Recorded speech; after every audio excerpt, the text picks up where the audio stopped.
On a warm July afternoon in 1989, United Airlines Flight 232 lifted off from Denver, bound for Chicago, carrying 296 souls. Families, business travelers, and children were all on board, none knowing that in just 1 hour, they would face one of the most terrifying moments in aviation history. At 37,000 feet, cruising serenely over the quiet plains of Iowa, a deafening boom suddenly tore through the aircraft. The number 2 engine, located in the tail, had catastrophically exploded, sending debris through the aircraft and severing all 3 hydraulic lines. This critical failure meant the pilots suddenly had no way to steer, no way to climb or descend, no brakes, no flaps, nothing but their faith and instinct. In the cockpit, Captain Al Haynes, First Officer William Records, and Flight Engineer Dudley Dvorak faced an unprecedented crisis, an impossible situation. The plane began to roll violently and uncontrollably, losing altitude fast as the crew struggled to comprehend the extent of the damage. But then, amidst the chaos, something truly remarkable happened, a glimmer of hope in the dire situation. A passenger named Denny Fitch, a United Flight instructor traveling as a passenger that day, offered his invaluable help. He crawled into the cockpit and took control of the throttles, using only engine power to steer the massive aircraft.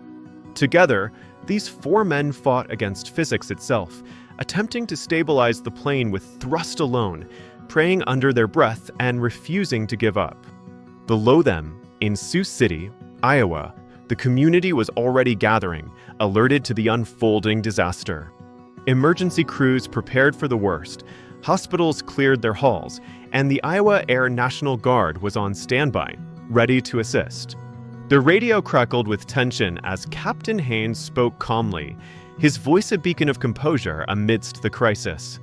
"We have lost all hydraulics. We are doing our best. We'll need all the help you can give us," he relayed, his words echoing the desperate situation. As Flight 232 approached the runway at Sioux Gateway Airport, everyone knew what was coming, a landing attempt fraught with peril. Inside the cabin, mothers held their children tightly, strangers prayed together, and a profound silence fell over the passengers. Time seemed to slow to an agonizing crawl, each second stretching into an eternity as the aircraft descended. Then, with a terrifying roar, came the impact. The DC-10 hit the ground, cartwheeled violently, and burst into flames. Metal tore like paper, the fuselage breaking into several pieces, a scene of utter devastation. And yet, out of the smoke and fire, amidst the wreckage, survivors miraculously began to emerge, a testament to human resilience. Out of 296 souls on board, an astonishing 184 lived, a number far greater than anyone could have anticipated. Firefighters described seeing passengers crawling from the wreckage with tears streaming down their faces, whispering, "Thank you, God, thank you." Later, investigators would call it a miracle of teamwork, recognizing the extraordinary coordination of the flight crew. But those who lived through it knew, deep in their hearts, it was also a profound miracle of grace, a divine intervention. Captain Haynes later reflected, saying, "Faith got us through. Not just faith in God, but faith in one another." The crash of Flight 232 remains one of aviation's most studied events, not for its tragedy, but for its triumph of human spirit and ingenuity. It was proof that even in chaos, the human spirit, guided by faith, courage, and unity, can find a way to land against all odds.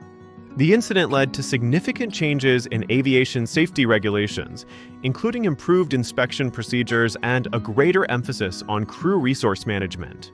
The FAA formed the Titanium Rotating Components Working Group, and the NTSB issued recommendations for mandatory restraints during takeoff and landing, enhancing passenger safety. The story of United Airlines Flight 232 stands as a powerful testament to the human spirit's ability to persevere in the face of unimaginable adversity.